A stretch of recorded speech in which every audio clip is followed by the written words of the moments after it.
I would call this group of birds confused.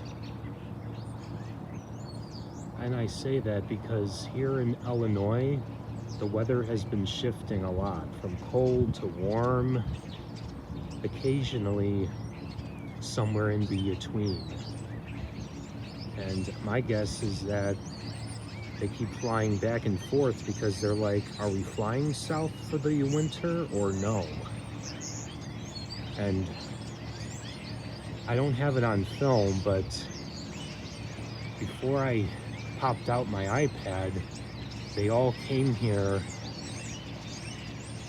on this like tree. They all flew on these like branches, you know, like most of them in a group, as if they were like rushing to see a concert. It almost looks like, you know, this image here, it almost looks like something from Alfred Hitchcock's The Birds.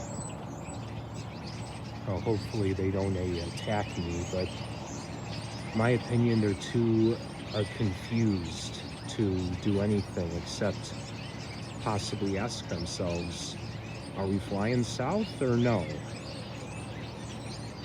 But anyway, I don't blame them for being confused.